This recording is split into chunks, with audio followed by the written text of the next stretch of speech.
Welcome to Lessons from the Mountains. Stories of my time of hiking and climbing in New England. Stories that taught me a great deal about myself and especially about the spiritual life. Stories that I share with you because they very much impacted my time in seminary and my formation and my spiritual growth. And so I share them in the hopes that they will be helpful to you in your spiritual growth. Last time, the video was entitled Fiat. Yes. Wanted to tell the story of how 3 small yeses on my part just opened up this whole area of growth in my life. Today, the title of this video, One Thing at a Time, because that is exactly how Brian and I got up the steepest parts of Mount Mansfield, the highest point in Vermont. Brian and I had already done the highest points in Massachusetts and Connecticut, and so on this day, it was Vermont. So we're at Stowe, Vermont. We park down at the bottom of a ski resort that's there, and we're going to head up what's called the Long Trail. Now, what's interesting about Mount Mansfield is the profile. As you'll see in this picture, if you're far enough away on a good day, you can pick out what appears to be the face of someone who is laying down. And so you can pick out the nose and the chin and the Adam's apple. We were after the chin. That's the highest point at 4,393 feet, if you care about such trivia. The other thing that's interesting about this, as you'll see in this other picture, the day sort of broke into 2 parts. The first was just basically hiking up the ski area, if you will, to a bit of a plateau, where then we had to go up onto the chin, and that was much more of a climb, certainly, than a hike, because that had some steepness to it. That first part, which probably would not have taken very long, the entire hike is only 2.3 miles. It took way longer than we thought, simply because of the amount of snow. There had been a great deal of snow already that winter, and as we left the trailhead, not only were we ascending the mountain as we hiked, we were also increasingly walking on a bigger and bigger snowpack. And so at one point, in a rather comical way, we found out that we were standing on 6 feet of snowpack on the trail. It had been packed down over the days and weeks and months of the winter so far. If you got off that trail, you sort of fell into a whole lot of loose snow.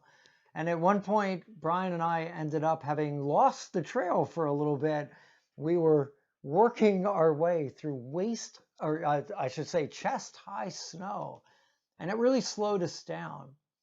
The other thing you have to understand, the weather, while it's cold, it's winter, but there's no sun, lots of clouds, a little bit of snow, and the clouds are low on the mountain. And so when we finally got to the base of the chin, we'd been at this for so long that we were pretty convinced that we were not far from the top. And so when we looked up and, through the fog and the clouds, we're trying to see if we can see where we're going. And we got an idea. Yeah, oh, there, I think that's the top. Well, now again, we're talking steeper now, and so, but it looks fine. And so we start up, and we get to this place where we had seen and realized it was not the top of the mountain at all. Because from there, you could see, well, there's still more mountain to go. But again, we sort of looked, and it's like, well, that looks like that's the top. And so we worked it's like, well, we can make that. That doesn't look too bad. And so we got to that point, only to find that there was still more mountain. 5 times, as I recall, that's what happened. We get where we thought was the top, and it was not. and we'd have to keep going. If you want to get a sense of what this is like, there is this picture. I need to tell you, even though the gentleman in this picture is wearing a jacket very similar to mine, it's not me. We did not take any pictures on this day, but this shot will give you a really good idea of what that day was like. And I will tell you too, that as we got up a little higher, it was starting to get a little sketchy. We'd run into some ice. At one point, we ran into a little bit of an outcropping that there was no way we could go over without equipment. And so we had to find a way around it. And it took us a while to find that way. As I recall, maybe a good 10 minutes just, looking and sort of probing, because not only was there some ice, but there was also all this snow, and we needed to make sure that snow was not loose. But we managed. Brian and I worked really well together. He often he picked out the trail much better than I ever did. He tended to lead, and he'd always sort of find some way to make it go and figure out where we were at. Occasionally, I'd notice something that he did not, and that, as a team, we worked out fine. And sure enough, it took a while, but we ended up standing. Got over that sort of wallish kind of thing and stood up there, and then from there it was just a short little walk over to where the marker is that tells you you're at the very top. We didn't get to see any kind of a view from there. At that point, it was so socked in that we couldn't even find the trail we wanted to take off the mountain, which was to go along that profile. We just had no way of being able to do that. And so finally we decided, well, the best thing to do is just turn around and go down the way we came up, which we did. The lesson of all this came the next day, because we spent some time looking at some pictures, some of the ones that I've shown you here, to try to just match up what we had experienced with what really was there. And we realized that when we were at that plateau, we were nowhere near to the top as we had thought. But then it dawned especially on us that when we were standing at the base of the chin there and looking up, it may have been a good thing that we had not seen the whole of that climb, because we just wondered if we would have attempted it. Because from the base looking up, it may well have looked much too difficult or, not safe in some way, in which case we never would have tried. But because the mountain sort of unfolded, if you will, a little bit at a time, and we could assess each section, and with one or two small places, each section was quite doable. I don't recall in any way feeling endangered, as we were working our way up. It was just slow, just trying to be, careful, do the best we can. And it sort of reminded me of discernment in the spiritual life.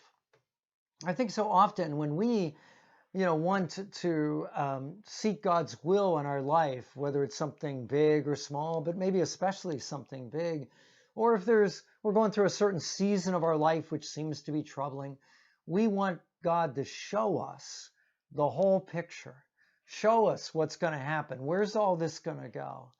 And the good Lord doesn't choose to do that. I'm beginning to think, based on this, that he's quite wise to do so. I mean, take a personal example of my own seminary. I get this sense of this call to seminary, and late in life, it's sort of unusual and trying to figure out what to do with it. But I did not know much about applying to seminary or even what seminary would be like. Knew you would take classes, of course, but I didn't know anything really about this.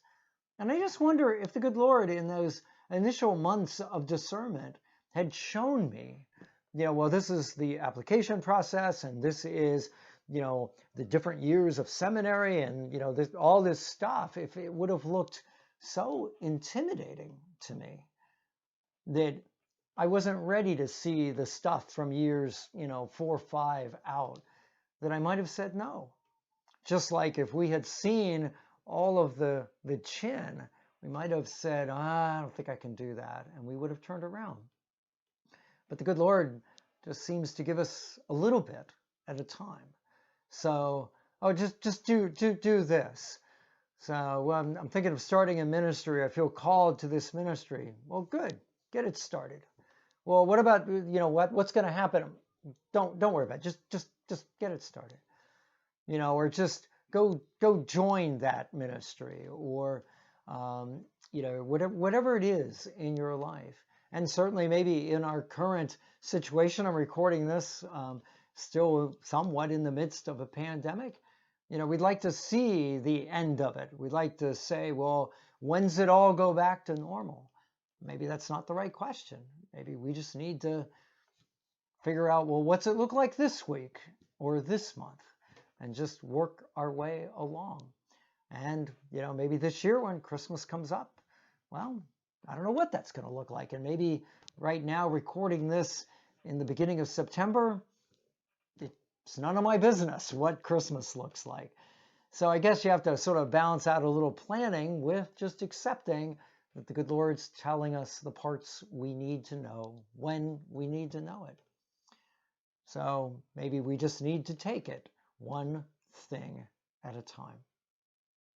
Thanks very much for listening and sharing this, allowing me to share this story with you. I hope you do find it helpful. If you enjoyed the video, it's good. It helps other people find it if you'll hit that little thumbs up like button at the bottom of the screen. Certainly feel free to share the video. And also, if you have a similar story or you want to make a comment about the video, be great to read that. Our next video coming up will be a story entitled Turn Back. It's not about a particular climb. It is about a conversation that Brian had on one of those climbs about how we were going to decide whether we were going to turn around. And it was an important conversation. A conversation that, I don't know, maybe it's overstating things, but maybe saved our life, maybe a year later. It was a great lesson, and I look forward to sharing that with you too. Again, thanks so much for watching the video. Trust you have a terrific day, and that God will bless you, Father, Son, and Holy Spirit. Amen.